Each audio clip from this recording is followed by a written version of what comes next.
this is Tony. You're listening to the A Minute to Midnight show. Today we have Michael Snyder returning, and Michael's great when it comes to things on the economy and a whole lot of other things to do with world events.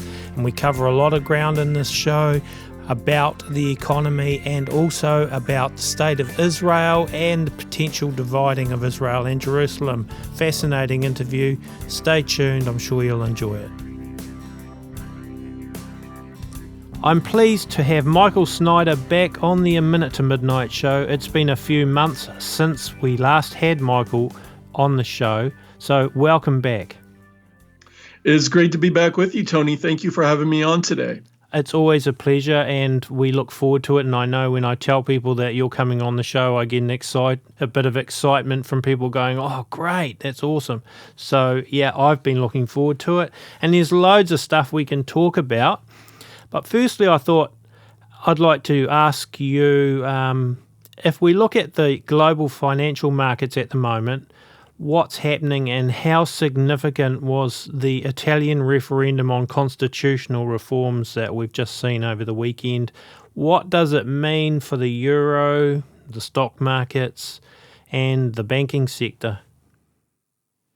Well, the vote in Italy, it was another vote that kind of furthered this anti-establishment trend that we're seeing all over the world.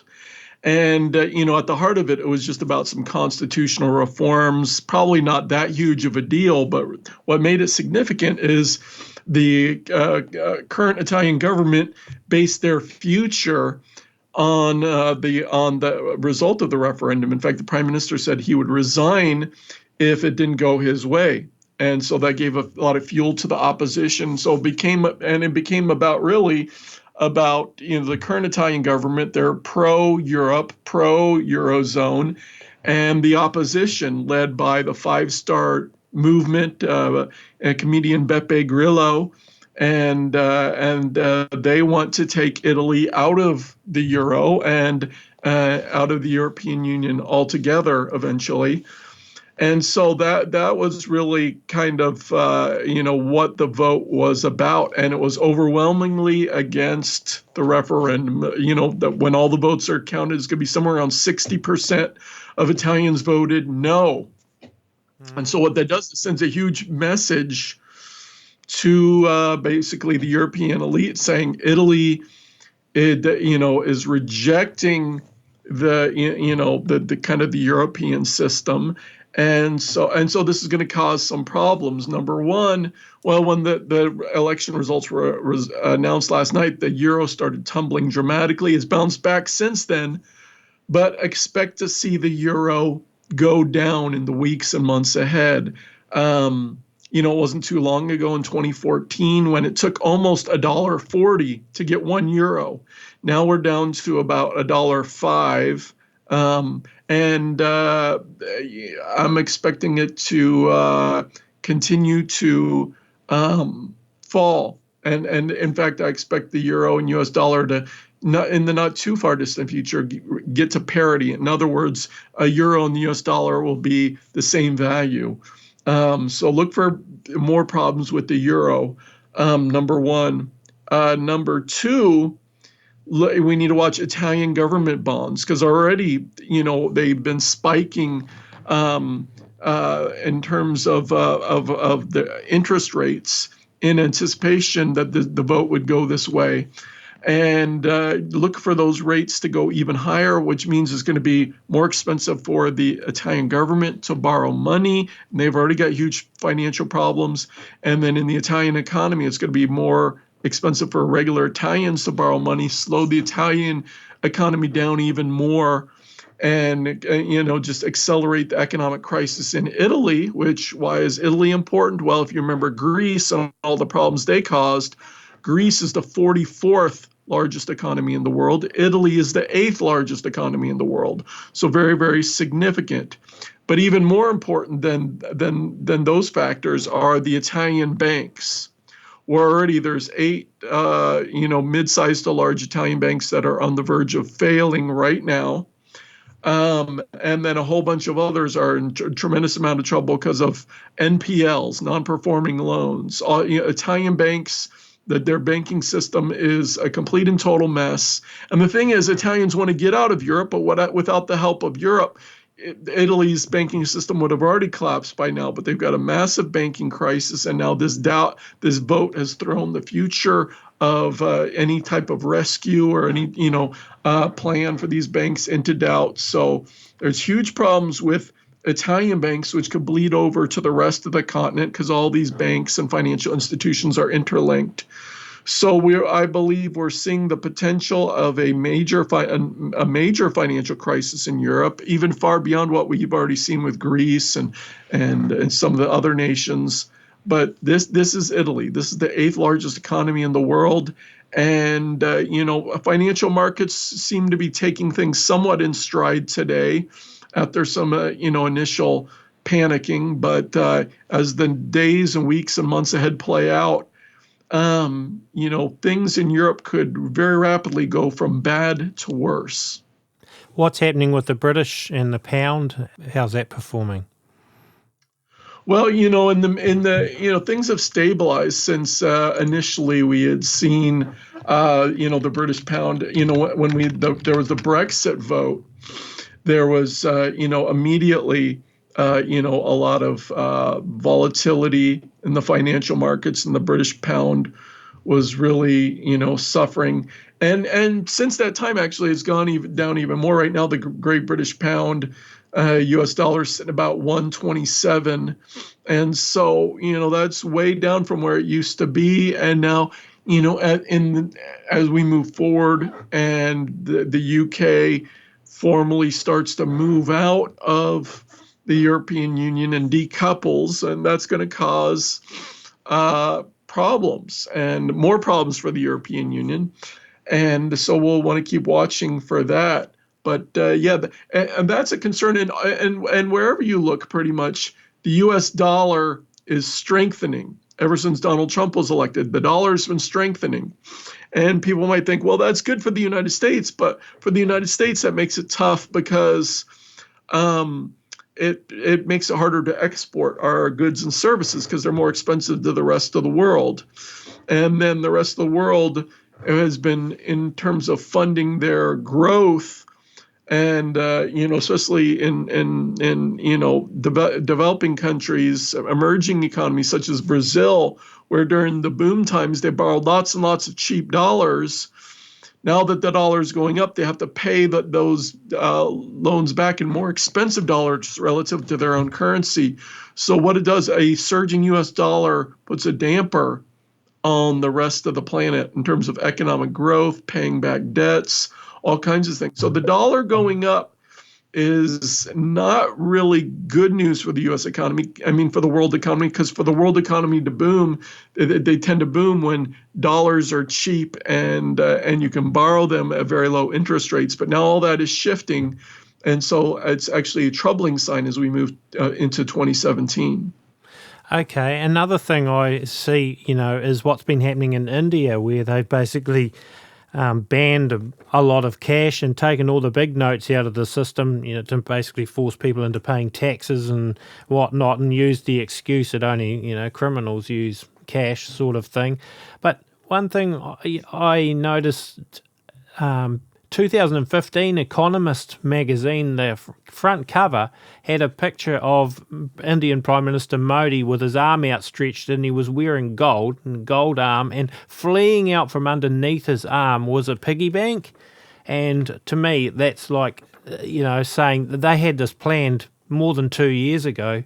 And the interesting thing with India is I think they've biometrically gone and scanned pretty much the entire population. So maybe they're going to try and push India into the banking system more, because I think 50% or 70% or some large number of Indians don't even have a bank account. So perhaps the whole thing is India's like maybe a test case to push people towards a cashless society, and if they can get everyone in India into the banking system, then they could do it anywhere in the world. What are your thoughts on that? Oh, it's true, Tony. I mean, India is, in a lot of cases, is a test case for the New World Order, whether it's with, they've been pushing the cashless society for a while. They're trying to get even the poor people in the slums onto debit cards, to get them to quit using cash. Of course, in other areas, for example, sterilization, there's a big push for sterilization in India. And in India, people are often so poor they can't stand up for themselves. That's why the New World Order likes to kind of use India as a testing ground. But we're seeing this all over the planet, a move away from cash, whether it's, many banks in Scandinavia, we're talking Norway, Sweden, they won't take cash and they won't give cash to you, actually. Or in Southern Europe, countries like Italy and France and Spain, they've banned cash transactions over a certain amount. So they're you can still use cash, but only up to a certain amount. So that's slowly banning cash by saying, okay, you can still use cash, but only up to a certain amount. Or here in the United States, just earlier today, there was an article on USA Today about how Amazon has setting up and testing a grocery store that doesn't have a checkout counter at all. You just go in, you tap your phone when you enter, and so it says who you are and links your account. And then you go in, and as you pick up grocery items, it understands that and registers that, and then you just walk out of the store, and it deducts the amount from your account. And so this is what Amazon is setting up. It was front page news in USA Today.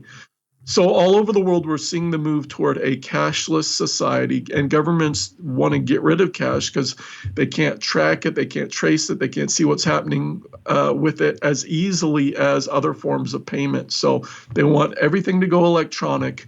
Obviously that's very, very troubling for those that know the book of Revelation. Yes, absolutely. And the thing is, it's also possible then for the banks to charge whatever fee they want if they've got you totally in that system and there is no cash. They could negative interest rates and all kinds of fees too. So it's not a good picture. And the thing is that astounds me is how many people are so oblivious to this, and they think, oh, well, we don't need cash, oh, we don't use it, well, let's get rid of it. And they think, oh, they bought the line that only criminals and tax evaders use cash, so yeah, we need to get rid of it so that we get rid of the criminals. But quite frankly, all it does is transfer the power into the laps of the really big criminals. Oh, it does. And, just imagine, when everybody has to use the system, because, if you're not going to be able to buy without being in the electronic system, you're not going to be able to sell without it. You won't be able to get a job. You won't be able to do anything. And so, then that sets up the government or whoever to be the gatekeeper to say, okay, if you want to be part of the system, you've got to do this, you've got to take this loyalty oath, you've got to do such and such, whatever it is. They can set conditions for participation in the system. And then they can, watch and track and monitor and control. I mean, the potential for tyranny is just off the charts. Absolutely, I totally agree. So what's happening in Venezuela? Has the situation gotten better or worse, or what's going on there? Oh, well, it continues to get worse. The currency has continues to be devalued. It's essentially worth, toilet paper at this point. You've got over half the country, one survey found, can't provide their families with 3 meals a day. So you've got just an entire country that's imploding, but the United States and the New World Order want this to happen because they want the government to be overthrown in Venezuela. They want to change the system there. They want to integrate Venezuela back into the kind of New World Order, the global community. And so they want the economy to collapse. They want the order to fail there, the government to fail. And so they're not stepping in. They're not helping out. They're not providing a lot of food. But they want to see suffering and pain, so it will bring the government down. Are there any other countries or areas in the world that you particularly have as concerns at the moment? Oh, they're all over Turkey. There's big problems with in Turkey, their financial system starting to come apart. And of course, all over the Middle East, whether you're talking about Syria, is basically a post-apocalyptic war zone at this point, thanks to Hillary Clinton and the Obama administration in Libya. And I mean, the trouble spots just go on and on and on and on. But everybody's watching the big countries, the United States, they're watching Europe, they're watching Asia, and they're wondering when the big financial meltdown is going to come. I would keep a close eye on Europe, because I think Europe is the big problem. But and one of the key things to watch for, in terms of the United States, we're going to talk about in just a little bit here with the division of the land of Israel, because that's one of the absolutely, in fact, it's the most important prophetic marker that we're watching for, because once that happens, all hell is going to break loose, Tony. Yes, I agree. Yeah, we will definitely be coming to that shortly. I just want to talk a little bit though before we get to that, because it'll kind of lead into it. We have, Donald Trump obviously being elected, and yet there are still questions about vote recounts and things. Do you see any significance in that, or is it all just a distraction, this whole vote recounting thing? I don't think the recount is going to come to anything, because first of all, we're talking about 3 states. A deadline was already missed in Pennsylvania, and the vote margins are too large to be overcome easily, and it would have to be all 3 states that get reversed in order to give Hillary Clinton any chance. And then December 19th now is only 2 weeks away, where the Electoral College will cast their votes, and that will be that.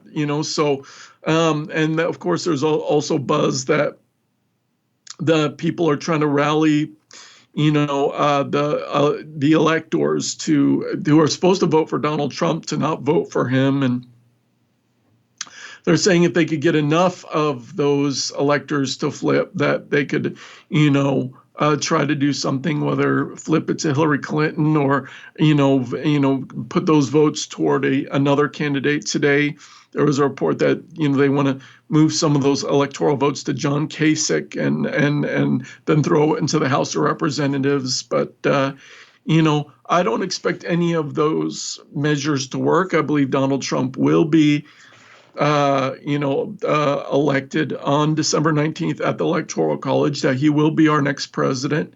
So, and then another thing we need to watch out for, of course, is January 20th, Inauguration Day, where ISIS is now promising to make it a day of blood. The radical left wants to turn it into one of the biggest political protests in U.S. history. So there's concern about what we could see on Inauguration Day. But I do believe Donald Trump is going to be our next president. But that doesn't mean that things will get better, as a lot of Christians, a lot of conservatives, a lot of patriots think Donald Trump's won the election. The battle is over. Everything's going to get better now. I would not count on that. No, well, that's right. I see a lot of Americans are sort of in this euphoric state almost now, thinking that Donald Trump's going to revive American glory and, as if he could be the savior. But I actually remember a similar kind of thing when Obama was first elected. First time round, there was this crazy euphoric kind of thing, thinking that he was going to take America and make them exceedingly great, and looking at it from the other side of the world. So it's kind of similar but different in a sense. I also, see, again, The Economist magazine, the cover that's supposed to come out next month, January 2017, has Donald Trump on the front cover, and there's, I believe that the people in control of The Economist magazine are the Rothschild family, and they're not going to put Donald Trump on the front if they plan on having Hillary Clinton steal the election at this late stage. But in terms of whether he actually improves things and does all these things that they're expecting, as long as the Federal Reserve System exists, how do you ever get out of the real financial mess? Oh, it's true, Tony, because ultimately the Federal Reserve System was put in 1913 to create an endless debt spiral from which the U.S. government could never possibly escape. And so since the Federal Reserve was created, the value of the U.S. dollar has declined by more than 98%. And the size of the U.S. national debt has increased by well over 5,000 times, gotten more than 5,000 times larger. And so you've got all this debt. And what debt does is it takes consumption from the future and brings it into the present. In other words, stealing from our children and grandchildren to make the right now a little bit brighter. And that's the only way that Barack Obama has been able to, really stabilize U.S. economy. It hasn't been growing. In fact, Barack Obama is going to be the only president in all of U.S. history to not have a single year when U.S. GDP grew by at least 3%. And he's had 2 terms to do it. So the economy has been stagnating, but we've not been in a horrible depression. And the only way he's been able to do that is to go into tremendous amounts of debt. In fact, since he set foot in the White House, Barack Obama, the U.S. national debt has been increasing by more than $1.1 trillion a year. And it's accelerating here right at the end of his term, as last fiscal year it increased by more than $1.3 trillion. And this fiscal year, which has already started, we're on pace to add more than $2 trillion to the national debt. And see, what that does is when the government spends that money, it ends up in the pockets of ordinary people like you and me. And then when ordinary people get a hold of it, they spend it on goods and services that they need, and so on and so forth. So government spending has a multiplier effect in the economy, adds to the economy. And so, since Barack Obama's been in the White House, we've added more than $9 trillion to the national debt, but that $9 trillion has had an even larger effect on the U.S. economy as a whole. Now, let's just, basically give it just double that for the overall impact on the economy, although probably significantly greater than that. But let's just double it to about 18 trillion. So that's by borrowing and spending, Barack Obama has added, at least $18 trillion of economic activity to the U.S. economy during his 8 years. Now, if you took that away, all that debt and spending away, then we would be in a rip-roaring depression right now. The United States is. Okay, so we've been living this false debt-fueled prosperity, and I haven't even talked about state debt, local government debt, corporate debt, household debt, just federal government debt. Now, Donald Trump comes in, and he's got a decision to make. Donald Trump, he could continue what Barack Obama is doing, continue to going into tremendous amounts of debt, and that would keep us at a similar level in terms of our standard of living and how well the U.S. economy is performing, this debt-fueled level. But going into this amount of debt is absolutely insane because we're literally destroying the future. Now, if Donald Trump says, hey, we don't want to go into so much debt, we're going to get this debt under control, well, that's going to just instantly start sucking immense amounts of money out of the economy, and it would massively slow down economic activity, plunging us into a depression. So Donald Trump basically has he's not a magician. And if we continue with this insane debt-based Federal Reserve system and currency that we have right now, Donald Trump has 2 choices: either continue going in tremendous amount of debt to try to keep people as happy as long as possible, but destroying the future in the process, or going into a depression right now. I mean, those are really the only 2 choices that he's facing.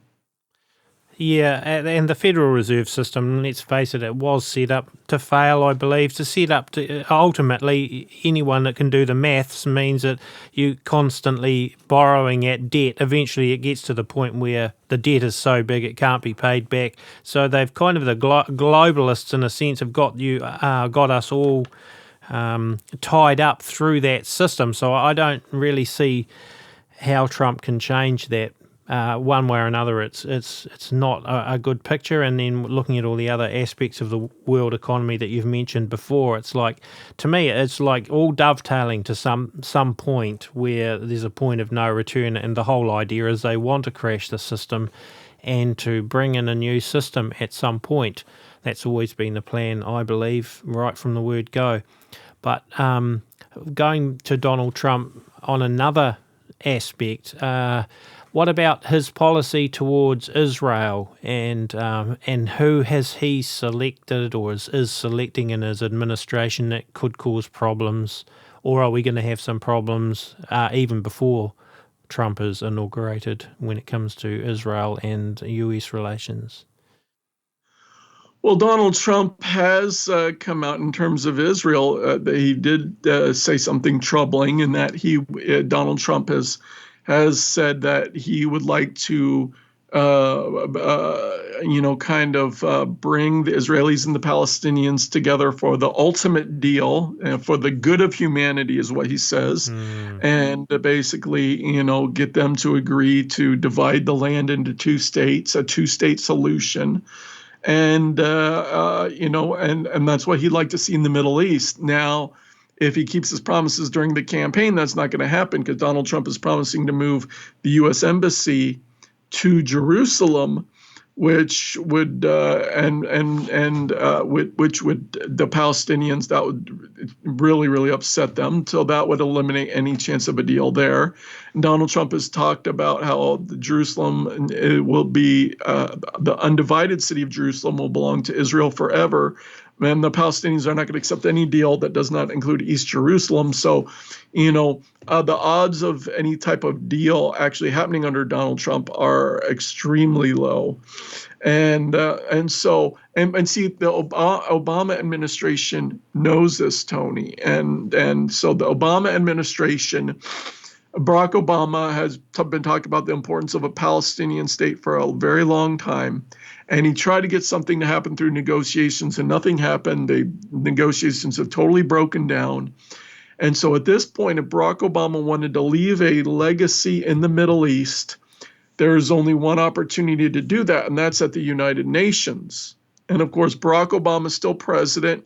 Most Americans think, oh, Obama's done, Obama's finished. No, Obama could actually do more damage in these last couple of months, about a month and a half he has left, while he's still in office, than he's done in his entire presidency so far, and specifically with regard to the land of Israel. And over in Israel, the government over there is totally freaked out. Why? Well, they had specifically asked the Obama administration, they're like, can you please promise that you'll veto any anti-Israel resolutions at the UN Security Council for the rest of Obama's term? And they were flatly turned down. And then Obama turned around and told the Palestinians, he said, hey, wait for any action at the United Nations until after the election, because he didn't want to mess up Hillary Clinton's chances.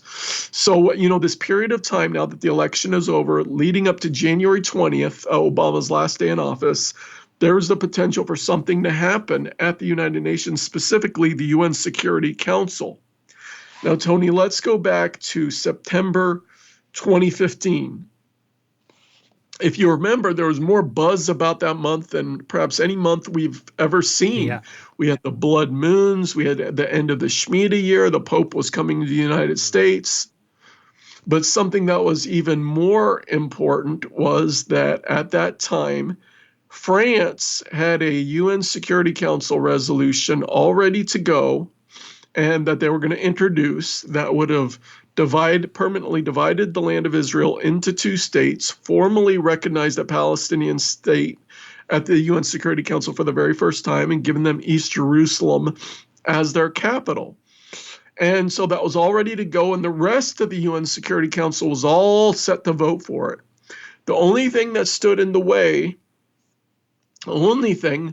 was what was Barack Obama going to do? Because if the United States has veto power at the UN Security Council, so France and everyone else needed the United States to go along because the UN could just veto it. Because if the U.S. was ready to go along, it was going to happen. The land of Israel was going to be divided by the UN Security Council. But if Barack Obama didn't go along, then France was going to drop it for another time. And so Barack Obama had the fate of the land of Israel in his hands, and he said, okay, no, we're not going to do it, at least not yet. And so at that time, the land of Israel was not divided. And so we had seen, for example, in August 2015, the financial markets went crazy, the biggest financial shaking since the end of the previous Shemitah year. And then everyone was saying, this is it, here in September, we're going to be hit. And people were talking about all kinds of other judgments, this and that and the other thing that were going to happen. But then none of them happened. It was kind of like someone hit a pause button, like God hit a pause button, because what did we do at that point? The scriptures say, regarding Israel, those that bless you will be blessed; those that curse you will be cursed. And we've seen so many instances of the cursing, but in this instance, Barack Obama, and virtually everything else he's ever done has been bad. But in this instance, he made the right decision. He blessed Israel by protecting Israel from being divided. And since that time, we've seen this pause. We haven't seen the great financial crisis many were anticipating. We haven't seen the other things people were saying were going to happen. And it was like a pause button was hit, and we've been kind of in this bubble where things haven't been getting a whole lot better, but things haven't been getting a whole lot worse either. So we've been in this period of time, but now we've been getting closer to the end of Obama's term, and earlier this year, the Obama administration said, well, we don't know what we're going to do, but by the end of our term, we may consider going along with this kind of UN Security Council resolution that would divide the land of Israel. And so they put it on the table. For the first time ever, a U.S. administration put it on the table. They didn't say, we don't know which way we're going to go, but it was put on the table.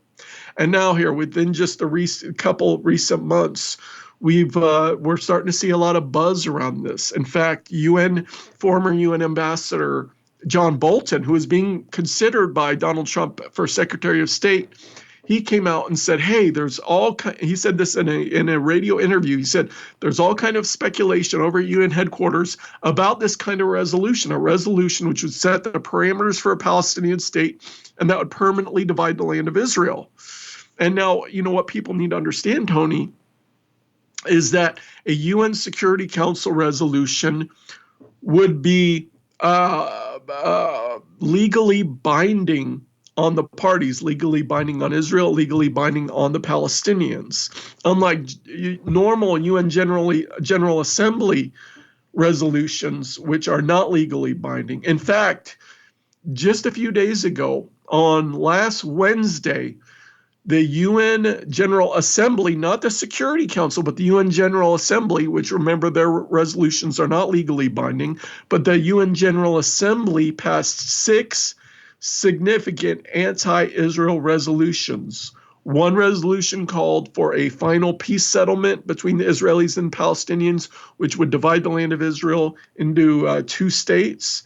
Another of the resolutions addressed the city of Jerusalem, and it called Israel the occupying power and called for a division of the city between the two, the Israelis and the Palestinians. They also passed a resolution regarding the Golan Heights, calling on Israel to completely withdraw from the Golan Heights completely and give that land entirely back to Syria.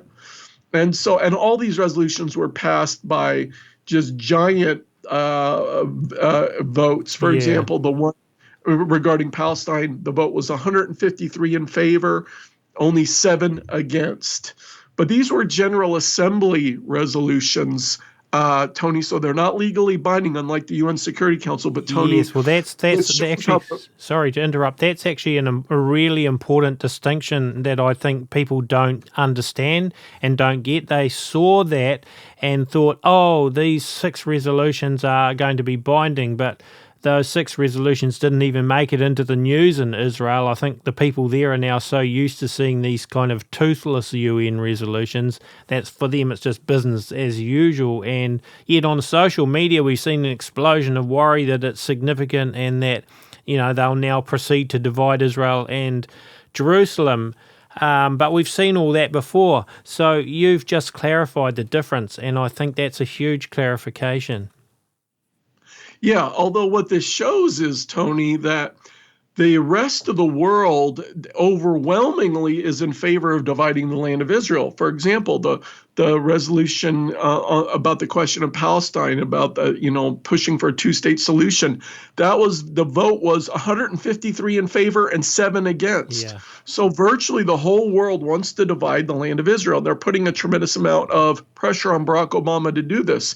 And we're seeing this in our major newspaper. In October, there was an article in the Wall Street Journal which entitled Obama's Israel Surprise, talking about how Barack Obama could do this at the United Nations right before the end of his term. There was an article in the New York Times where the New York Times editorial board and the newspaper itself, not just one of their reporters, but the newspaper itself, formally endorsed a UN Security Council resolution that would divide the land of Israel and the city of Jerusalem. And they said Barack Obama should do this before the end of his term. Because there's this race against time, Tony, because those that want to see this two-state solution know that once Donald Trump gets in, it's probably not going to happen anytime soon, because Donald Trump has already said he's not going to go along with any type of UN Security Council resolution like this. And so they're in a race against time. They're putting a lot of pressure on Barack Obama because they say they want to save the two-state solution.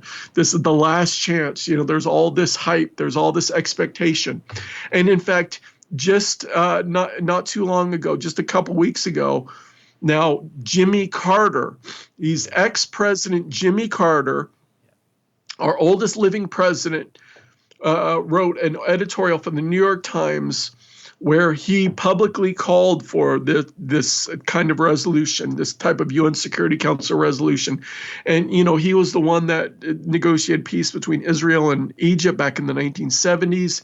Ever since then, he's been very pro-Palestinian, very much in favor of Palestinian state. And one of Jimmy Carter's dreams is to see a Palestinian state in his lifetime. And of course, he's right there at the end of his life. He knows that if Donald Trump gets in, that dream might be dead.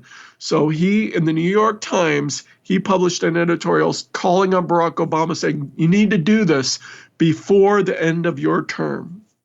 Yeah, that's really interesting. I mean, Jimmy Carter's just got communist written all over him as far as I can see. But going back to that, Zechariah 12:3 tells us that Jerusalem will be a heavy stone, to the world, anyone who seeks to move it. And so I see, that's a real critical piece of the end times puzzle. Oh, it absolutely. I mean, this is absolutely critical, Tony. And this is what, because right now Christians don't understand how important this is. The church doesn't understand how important this is. Hardly anyone's talking about it. Preachers are not talking about it. And in fact, I wish someone other than myself. I wish I knew other people out there, voices that were talking about this. I mean, you go to Joel chapter 3, and it talks about the last days. And in Joel chapter 3, verse 2, it says, I will gather all the nations and bring them down to the valley of Jehoshaphat. I will enter into judgment with them there regarding my people and my heritage, Israel, whom they have scattered among the nations. They have also divided up my land.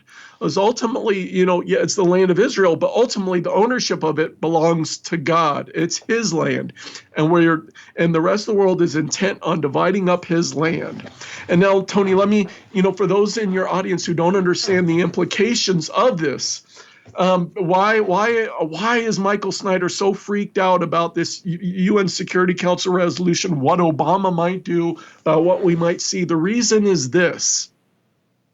Is because God has been, of course, we know from the scriptures, God does nothing except that he reveals it to his prophets.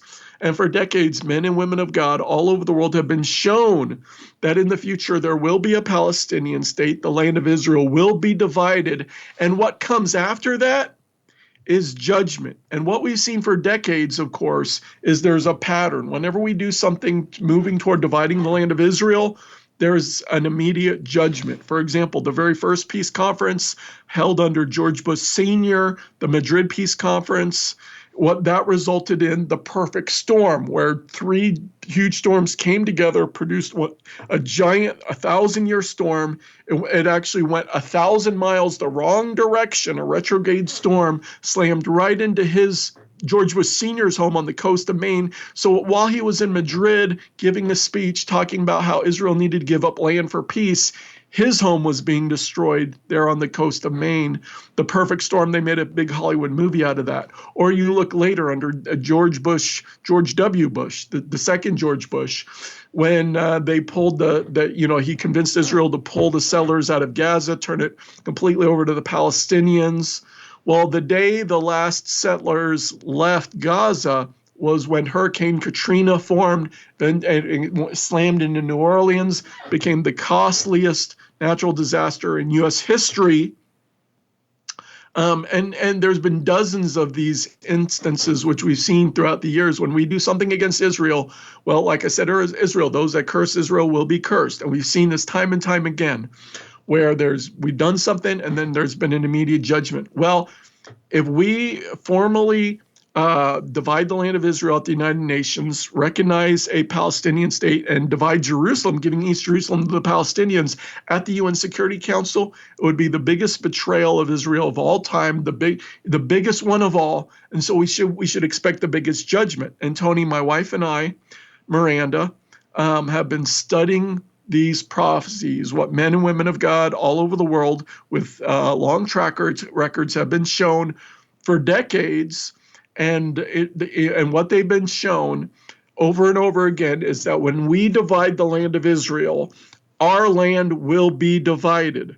Specifically, what men and women prophetically have been shown all over the world is that there will be a massive earthquake along the New Madrid Fault, right down the center of our country.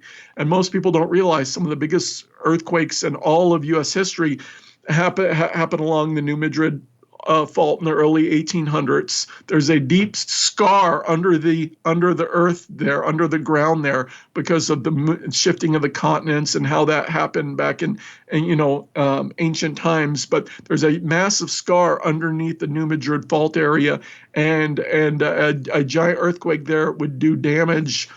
It would be the worst natural disaster we've ever seen in all of U.S. history. But men and women of God have been shown this, Tony, that when we divide the land of Israel, our land of Israel will be divided along the New Madrid Fault. So the big New Madrid earthquake comes after the dividing of the land of Israel.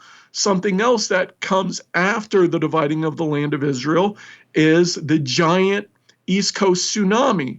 So until the land of Israel is divided, we're not going to see the giant New Madrid earthquake, and we're not going to see the tsunami that comes where a meteor, or some people have seen that breaks up into three pieces, comes and slams into the Atlantic Ocean, causing a giant tsunami hundreds of feet tall, slamming into the East Coast of the United States. You've had some people on your show talk about, some of your guests have talked about this, Tony, so I know you know about it, where it just sweeps miles and miles inland, killing, incredible amount of people, wiping out entire towns, entire communities, entire cities.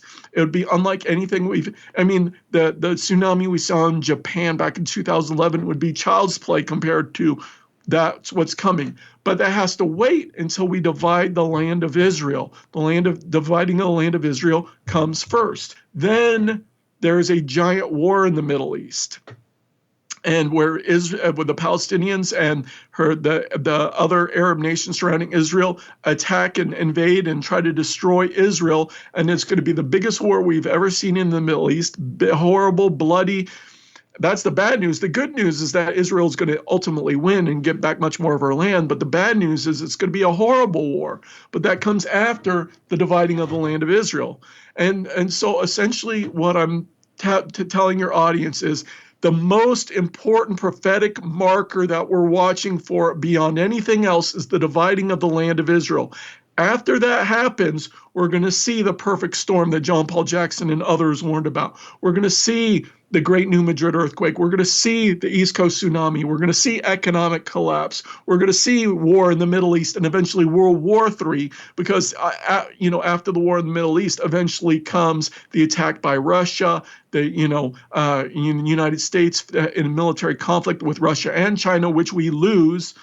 All that comes beyond this. The gateway, the opening shot, the thing that unleashes basically hell on earth is the dividing of the land of Israel. So that's why I'm so freaked out about this. That's why I'm watching for this, because this is the number one prophetic marker people should be watching for, Tony. But the church is asleep. Christians are asleep. Nobody seems to understand. Nobody, even though we've been warned about this for decades, everyone thinks everything's going to be great if Donald Trump gets into office. But I'm telling you, That's why I've described this period of time as the danger zone, because between right now and January 20th, we could see Barack Obama go in and with the rest of the UN Security Council divide the land of Israel. If that happens, it's not going to matter if Donald Trump's in the White House. Judgment is coming. It will be here. And basically, everything's going to go to chaos. And we're going to see all these judgments that people are warning about for so long. But if we can get to January 20th and Barack Obama's not done something very foolish at the UN, and the land of Israel is not divided, and the government's peacefully handed over to Donald Trump, maybe we have a little bit more time. But that's why I'm so concerned about this, Tony. Yeah, that Joel chapter 3, verse 2, it says, I will gather all nations and bring them down. That sounds like the United Nations, the all nations. The other thing that concerns me a little bit is I think New Zealand still has a seat on that Security Council at the moment until 2017. So I hope it isn't done during our watch, because maybe New Zealand will suffer the judgment as well. Yeah, and I think specifically the United States will be, hit really hard. But after this happens, judgment's coming to the whole world, because the earthquakes that are coming, the tsunamis that are coming, they'll affect the United States, but it'll be the whole world as well. And when the U.S. economy collapses, the whole world suffers, like we saw in 2008. So ultimately, the whole world's going to suffer, and and that will open the door to a time when we will see judgment on the United States. The United States will suffer unlike it's ever suffered before. And the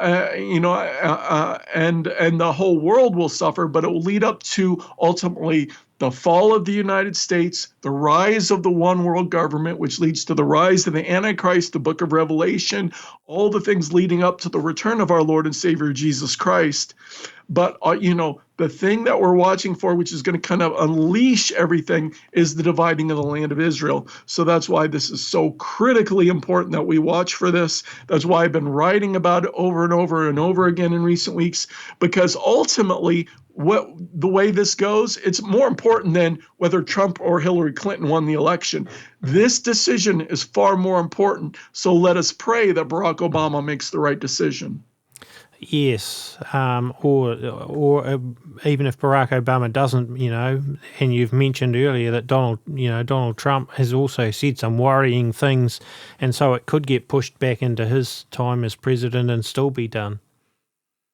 Yeah, there's always a possibility. And of course, Donald Trump, will he keep his word on different things? There are real questions about that, because, Tony, just because we elected him doesn't mean he's going to be a righteous president. For example, he just won the election. He goes on 60 Minutes kind of for his first major interview, and Leslie Stahl asked him. She said, "Hey, a lot of gay and lesbian people, they're really concerned about this whole gay marriage thing. Are you going to try to appoint judges that will overturn the gay marriage decision?" And Donald Trump said, "No. Hey, that's already been through the courts. That's already been decided. That's already settled. And I'm fine with that." Donald Trump said he is fine with that. So unlike abortion, where he's still promising that he's going to try to appoint justices to overturn Roe versus Wade, Donald Trump has absolutely no intention of appointing Supreme Court justices that intend to overturn the gay marriage decision. In fact, Donald Trump seems quite satisfied with gay marriage being the law of the land. Well, Donald Trump couldn't have gotten elected without Bible-believing Christians casting votes for him in tremendous numbers, and then he turns right around and stabs them in the back. Or this thing with Israel we mentioned earlier, where, right after the election, he comes out and says, I'd really like to do a deal with Israel and the Palestinians and divide up the land and bring peace there. That is essentially stabbing Christians in the back, because you don't mess with Israel. He also supposedly stood as anti-globalist, and yet one of the first people he had a meeting with was Henry Kissinger, who is Mr. Globalist, Mr. New World Order himself, and Trump's praised Henry Kissinger. It's like, how anti-globalist can you be if you're praising the guy that's been saying for years we need a New World Order? Anyway, that's my rant on it. And he's still considering Mitt Romney for Secretary of State, who's a card-carrying member of the New World Order. So a lot of the people he's bringing into his administration, it's troubling. So he's already started to go back on many of his promises, and so we'll see. Is Donald Trump going to be a righteous president or not? So far, I think there's a lot of red flags out there. I'm very concerned about people he's bringing into his administration, decisions he's already making, how he's backing down already on a lot of his promises. He already, and during the campaign, he was saying, "Oh, we need to lock Hillary Clinton up." Now he's saying he doesn't plan to prosecute her. In fact, he told one interviewer that, "Oh, the Clintons are good people." Yeah, exactly. Yeah. That's like, and people just don't they want to bury their head in their sand and not look at that. The fact is, he said on that one debate, if he was president, you'd be in jail. And now he's come out since and said what great people the Clintons are. And all these people that have prophesied that Donald Trump is going to, be King Cyrus and America's going to be so great under Donald Trump, I don't think they want to see these things. They've got their blinders on. Yeah, and you know what? Most of the people who are, who are saying these things about Trump, they're kind of basing their things off of one positive Trump prophecy. But the truth is, the weight of the prophetic word is actually, there were a lot of people that prophesied Trump would win, but they're also prophesying judgment is coming. For example, Dr. Patricia Green, who correctly prophesied that Barack Obama would become president, correctly prophesied that Donald Trump would win the election. She's prophesied all these judgments are coming anyway. And so did our own Joni Stahl. Minute to Midnight's Joni Stahl. She said almost a year ago now that Donald Trump would be the next president, and she's stuck with that. But she's also been, prophesying judgments coming. Yeah, I was just about to mention her. Or you look at like Brother Sadhu from India, prophesied Donald Trump would win, but also prophesying these judgments are coming. In fact, he's one of those that prophesied that the land of Israel, and that we will see the New Madrid earthquake when the land of Israel is divided. So, a lot of people who did prophesy correctly that Donald Trump would win, they are also prophesying that judgment is coming. And you know what, Tony? My wife and I, we've been studying these things for many, many years. In fact, my wife has collected hundreds and hundreds of prophecies about what's coming to America on whygodreallyexists.com, if people want to go check some of them out. And so my wife and I are constantly into this. And, when after Donald Trump won the election, we sat down and we're like, okay, what about these prophecies? Well, the only prophecy that does not appear likely to be fulfilled under Trump is the division of the land of Israel. Every other prophecy that we know of could be fulfilled while Donald Trump is president. In fact, a lot of them become a lot more likely because civil unrest is prophesied in cities like Chicago, Baltimore, Washington, D.C., Los Angeles, and other major cities around the United States. Well, all those are areas that supported Barack Obama and Hillary Clinton. So why would they be rioting and going crazy if a Democrat was in the White House? It makes so much more sense if Trump is in the White House, why there would be civil unrest. Or we've got prophecy about that there's going to be an internal revolution started by the communists, the radical left, the far left. Well, why would they start a revolution against Obama or against Hillary Clinton? But if Trump is in the White House, it makes sense why they would start a violent revolution. And we've already seen the protests that have erupted in various cities around the country. But every prophecy that we know of could be fulfilled under Donald Trump. The only one that doesn't seem likely is the division of the land of Israel. That's why we're watching this period of time leading up to January 20th. And then beyond that, as we've already said, Donald Trump could always go back on his word, could always decide that he wants to divide the land of Israel. So we don't know what he's going to do. But personally, I'm very concerned about what Barack Obama might do up until the point of January 20th. Can you give our listeners your websites? You've got 3 of them, I believe, plus Miranda's one. Yeah, let me give the address once again for Miranda's website where she collects these prophetic words. It's whygodreallyexists.com. And then you can find my work on the economiccollapseblog.com, or if you just go to Google and you type in the economic collapse, is the first result that comes up. I also have themostimportantnews.com, or if you just go to Google and type in the most important news, it's the first result that comes up, where you'll find all my articles gathered in one place, but also guest articles, the other most important news from all around the internet, all around the world, gathered in a single place, kind of like a news hub, kind of like the Drudge Report. And then my latest book, all about the end times, and I talk some about the judgment coming on America, some of the things we touched on today. My latest book is entitled The Rapture Verdict. You can find it on Amazon.com, or if you just go to any of our websites, click on the banner, and it'll take you right to where you can get it. It's available in a Kindle and in paperback version. Awesome. I've thoroughly enjoyed this conversation. We've covered a lot of different topics, and I've learned a lot. And I think the whole distinction about the UN Assembly versus Security Council, I hope people pick that up. That's a really important distinction. And yeah, I've thoroughly enjoyed it. So thank you for being on the A Minute to Midnight show again today, Michael. Oh, thank you, Tony. It's a pleasure to be on, and you have your listeners are great, and the guests you bring on are top notch. So it's a real honor to be on the show. And it's an honor to have you. Thank you. Thank you. At the aminutetomidnight.com website, we post all of our shows and regularly new articles on there as well.